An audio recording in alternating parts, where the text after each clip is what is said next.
All right, it is recording. So does anyone want to start us off with anything that their thoughts on their classroom management issues or their takeaways if they've done the reading?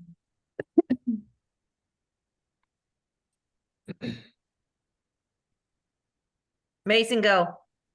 Okay. One of the things I saw that kind of stuck out to me was to treat problem students as students with problem rather than problem students.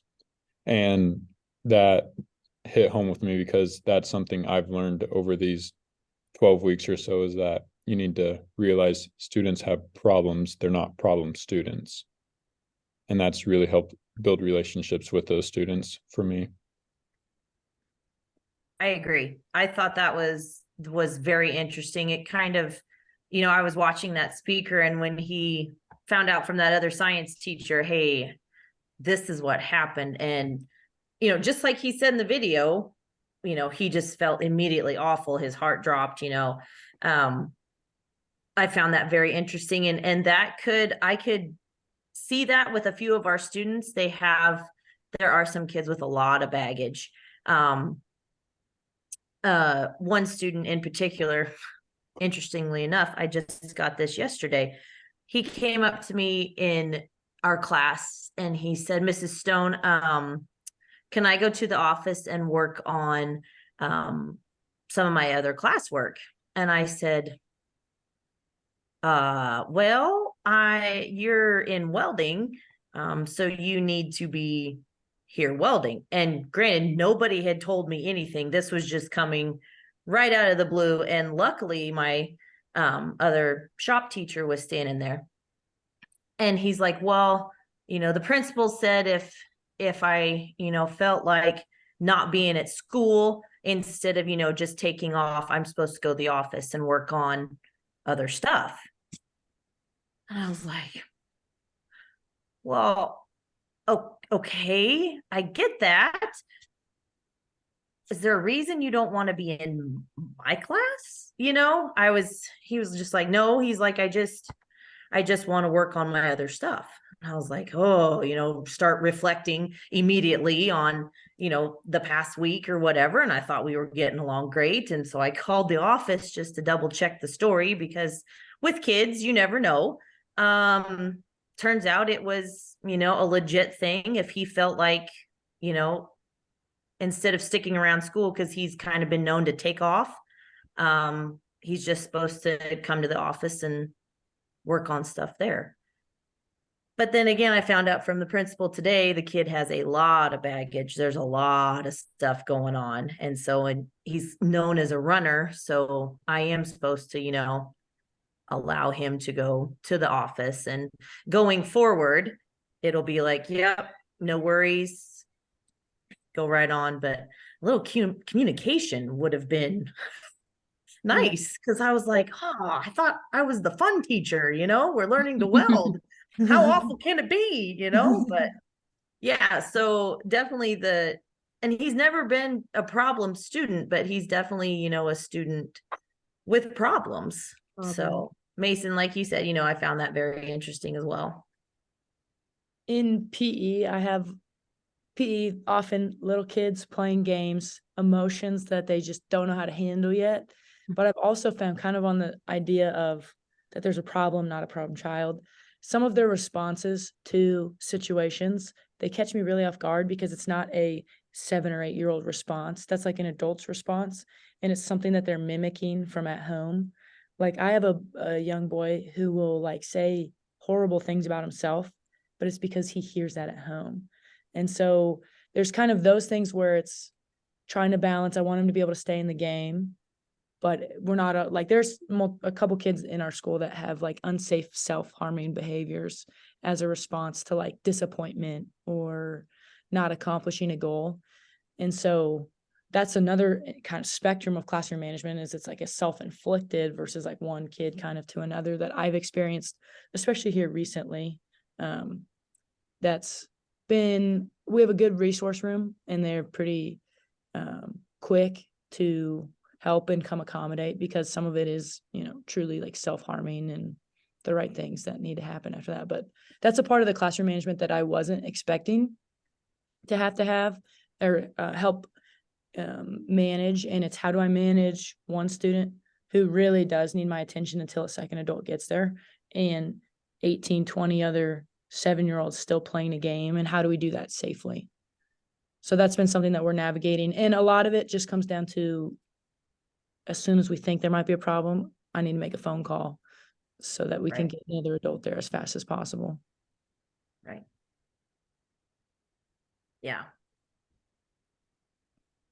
That is hard, because you can't just, they say, oh, if you need to address that student, you should take them, out in the hallway away from everybody. Well, who's Yeah. going to watch everybody else? Who's got the rest of them? Make sure chaos doesn't erupt. And yeah, it's, Especially with little ones. Like yes. with my high schoolers, they're usually pretty calm. I feel like I could step out. I mean, I do like step out in the hallway sometimes, but like with 20 little elementary kids, what do? You can't just leave them hanging.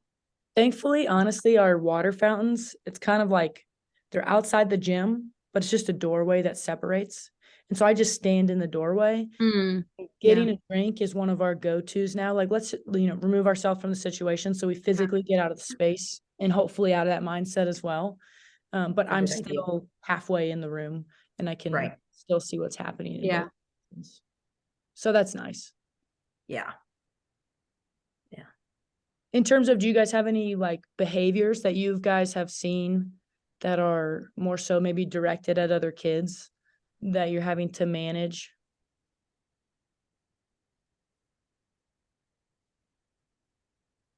I've had all these kids before when I was subbing. Well, I shouldn't say all of them, most of them. And to be honest, they all get along pretty well, or at least in my room. I was aware of one kid who likes to push another kid's buttons, and I just jumped on it right from the beginning. If I even hear that student quip off something, I immediately address them and say, no, we won't be having that. You know better, kind of use the mean mom comes out in me, but they all know I still love them, but I just have expectations and I expect them to follow them. Some issues I had earlier, which I can't remember if we talked about or not. I had one student who just struggles socially, doesn't pick up on social cues very well. Got to the point where, students wouldn't necessarily goad him, but they started to laugh at him and not with him.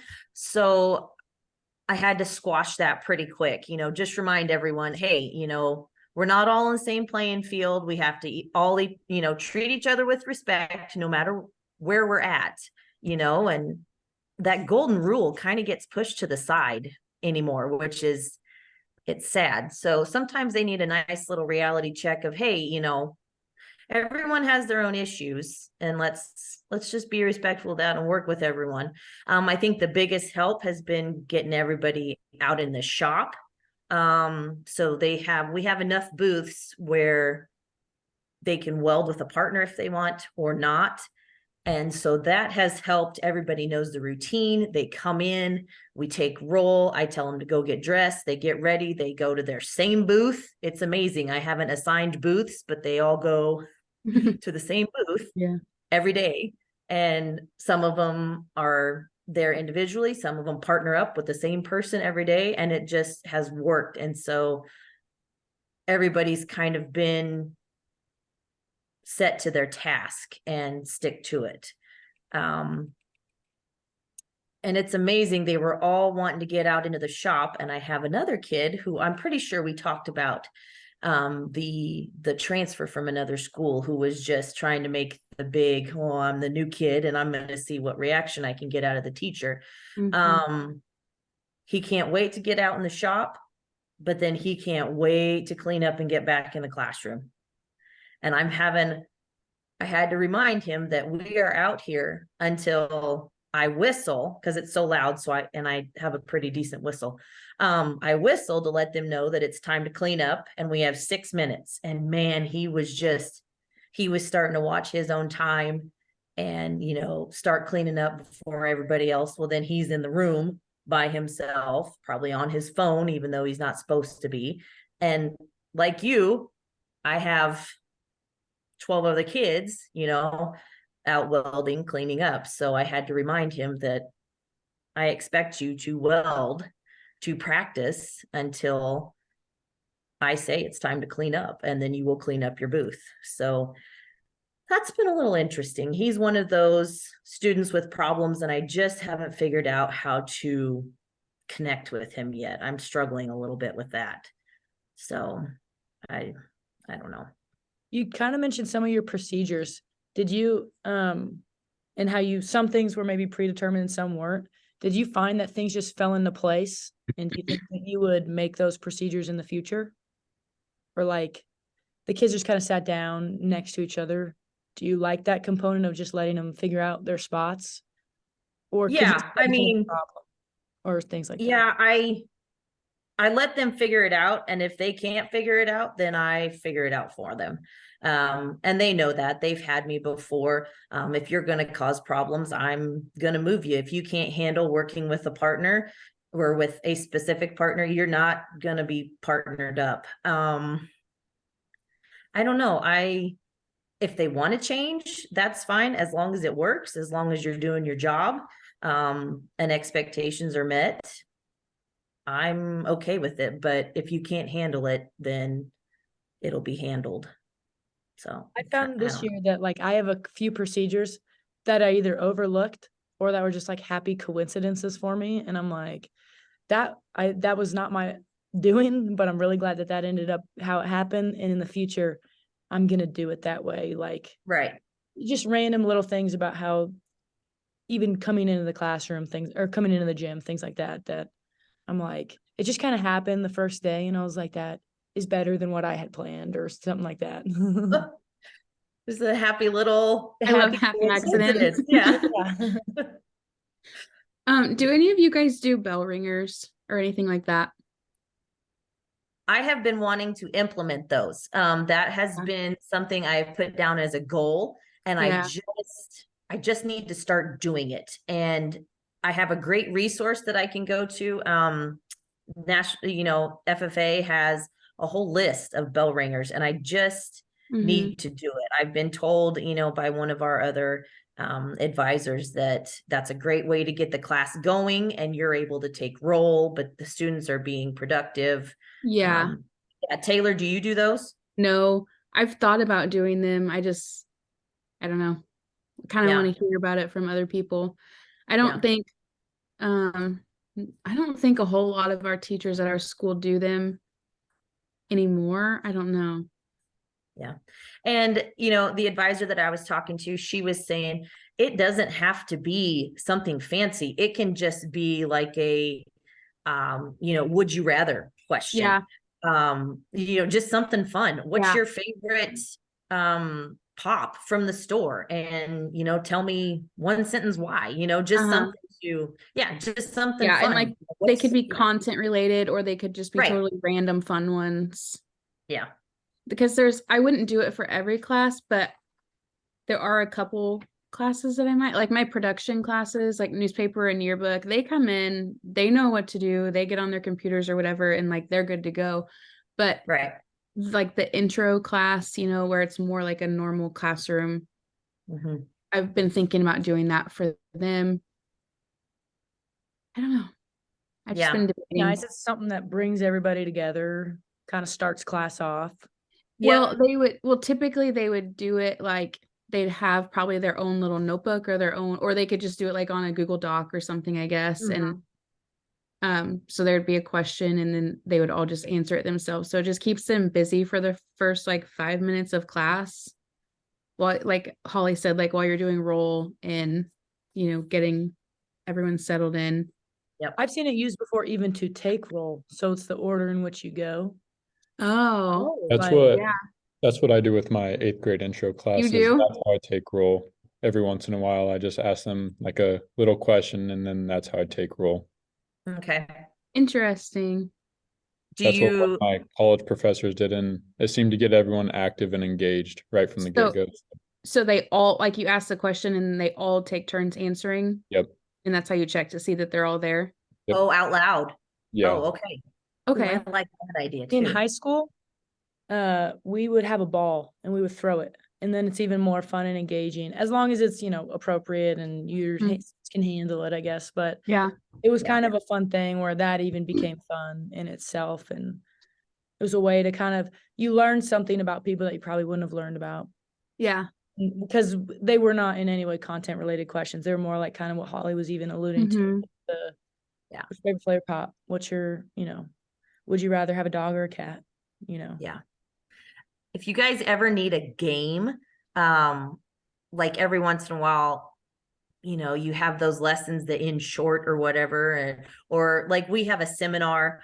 I just sometimes bring out a board game, but it's called Herd Mentality. I don't know if you've ever heard of it. But it's super fun. And the goal of the game is to not have a different answer from everybody else. So herd mentality, you want everyone to think alike. So, and it's just a question like whole milk, 2% or skim.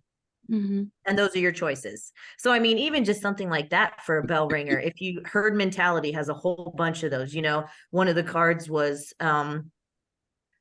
pick one of Jesus's miracles, something like that. Or it's best color of underwear, So like you said, not content related, nothing to do with it, but just something fun. But herd mentality, it's a fun game. And the kids love it. And everybody goes around and shares their answer. And then there's this hot pink cow that whoever has the answer that doesn't match has to get the cow. But that'd be a fun That's one. fun.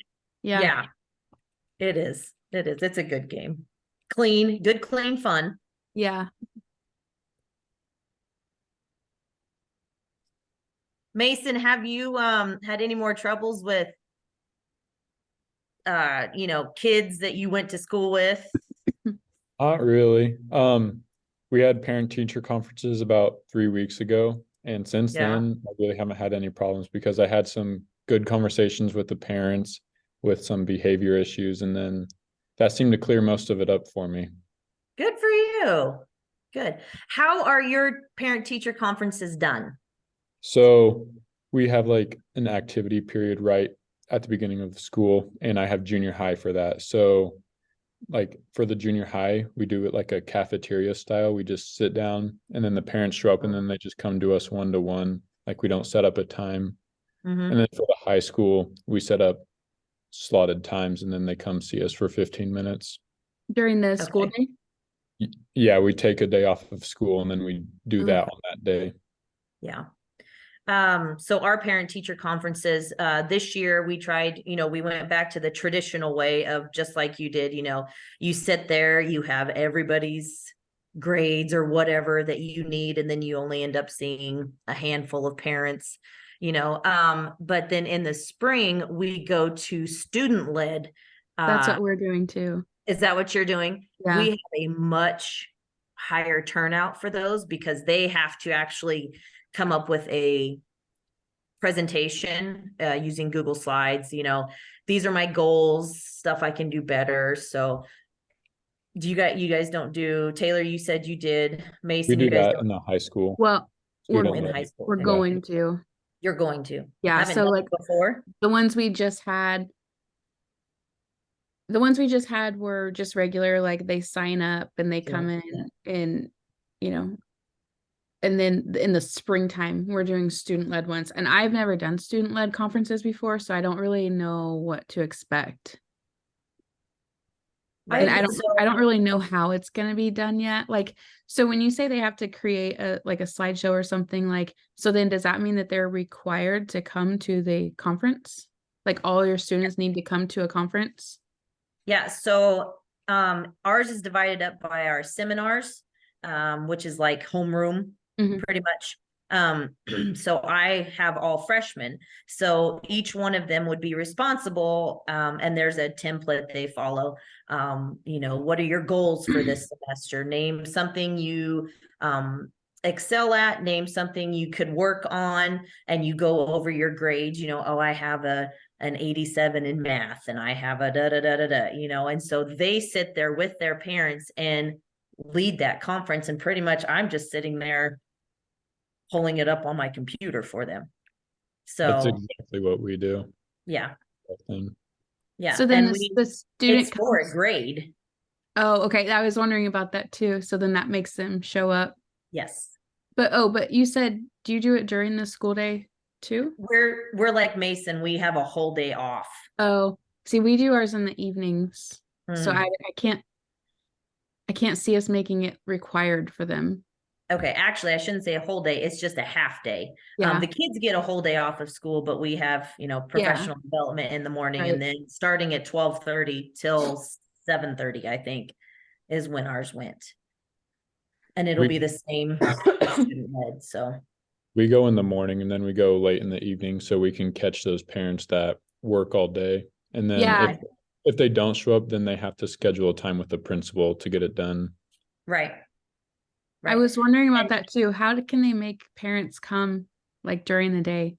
Right. Well, I think the student-led ones, you have to sign up for a time.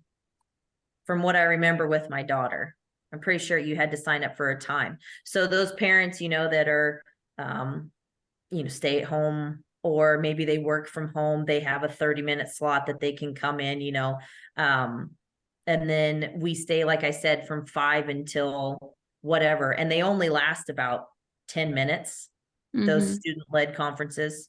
So, I mean, they're in and out. And I only have 15 no, not even 15 in my seminar.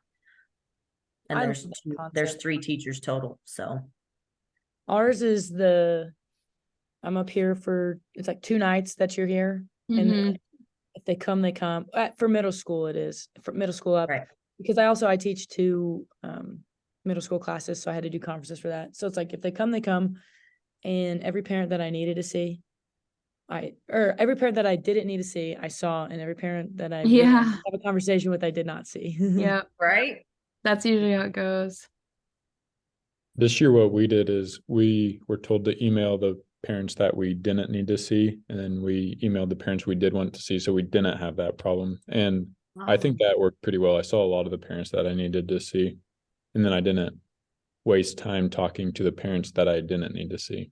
Right, right. And then what do you do if those parents that you need to see didn't show? Then like they schedule a meeting with the principal, and then Okay. because more than Either likely, meet with you or meet with the principal. yeah, because more Got than it. likely, if they have problems with me, they have problems with other teachers. So then that just it gets discussed for like In the one whole thing with the principal. Yep. Yep. I see. Okay. Interesting. I like that idea, because you're right. The parents you need to see don't show. Mhm. And yeah. Interesting. I might have to present that to our principal. Okay. One thing I know, this might not, yeah, with classroom management, it could, being that supportive teacher, encouraging them, being positive, providing good feedback. One thing our school does, it's called Change the Narrative. And every week we have to pick 3 students, and we have to make contact with those parents, whether it be a face-to-face conversation, a text, an email. I like to do handwritten notes, and just telling them something good about their kid. And it doesn't have to necessarily be someone in our room.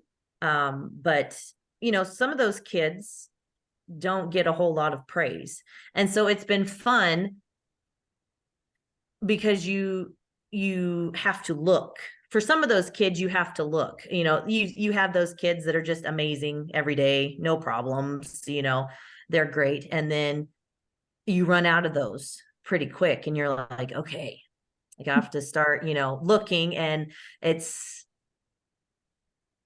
the kid that might not excel in English or whatever can come out to the shop and just do an amazing job. Mason, I'm sure you've probably seen that being out in the shop. You know, we have those kids who don't like going to the other building. But when they're out in the shop, they're just a, you know, different kid.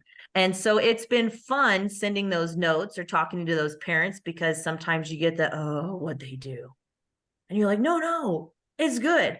You know, they were a huge help, or they did this and it was amazing, or, you know, they're doing really great in class, and, you know, I appreciate their efforts. So that was something our school started. And I think that has been, you know, a good thing, even though at first we're like, another thing we have to do, but it has been honestly really good, because some of those students with problems are getting some props, and that's been helpful.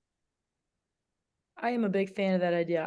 As soon as you said a kid that excels in one area but not another, I have a couple kids who PE is their jam, but they Yeah. struggle in sitting in the classroom settings like that. And there's a lot of like behavioral things. And I know that their parents receive a lot of information about that. And when I talk to some of the elementary teachers, and they're like, he's having a horrible day, like just, you know, a really hard time following directions. But then in PE, I'm like, he's never had a bad day, you know? Right. And so I think that would be, I'm going to start doing that. I really like that the parents will receive positive notes back. That's good. Yeah. Yeah, And I it have doesn't that. have to be, sorry, go ahead, No, go Taylor. ahead. Go ahead. I was just It gonna doesn't say have to I be have. something big. Okay, I'm Yeah, quiet. sorry, sorry. I was just thinking I have that in my notes from another class where we had talked about classroom management. I have like a list of tips for classroom management, and it's like it's a lot of relationship based stuff. So like greet them at the door, give behavior specific praise is one of the big ones. Set your expectations, you know, and like stuff like that. And so giving the praise, I think, is really important too, especially for, like you said, those students that might not get it in other classes. Other Like Holly and areas, yeah. Mason, you guys have a lot of the opposite kind of students that I have in my classroom. So they might not like my classroom, or they might not like, or my students might not like your classroom. And so it's nice for them to get some praise where they feel like it's their good room, you know? Right. I saw that in one of the readings that I did, kind of on the topic of praise. And it was, they looked into like 4 types of punishment, or not necessarily punishment, but consequence or reaction to a misbehavior. And it was like reinforcement, just reinforcement, just punishment, no immediate consequence, but more just like a verbal, don't do that. And combined punishment with reinforcement. In the most, what we would all probably assume to be the most correct is combined punishment with reinforcement, the immediate consequence to a poor action, but paired with the praise of a acknowledgement of good actions, led to the highest decrease in classroom disturbances, is what they called it. Which I think makes sense. Logically, you would just think that. Well, we are also, I just got the notification that we are running low on time. So does anyone have any final thoughts they want to throw out? I am just happy to hear that everybody's year is getting better. I mean, we are over halfway through this semester. I can't believe it. Yeah. But here we are. We're all still smiling. We still have all of our hair. Well, hopefully, that we started with. Yeah, I think y'all are doing great. I have enjoyed these discussions. And I have learned a lot from y'all. Same here. I've really enjoyed all the conversations we've had. Yeah, me too. Okay. And Mason, I mean, you just have got to learn to, you know, not talk so much. Let the rest of us talk. My bad. goodness. Sorry. I have that problem. No, that's okay. You're a man of few words, but words you say are powerful. Well, I'm gonna go ahead and I'm gonna end the recording and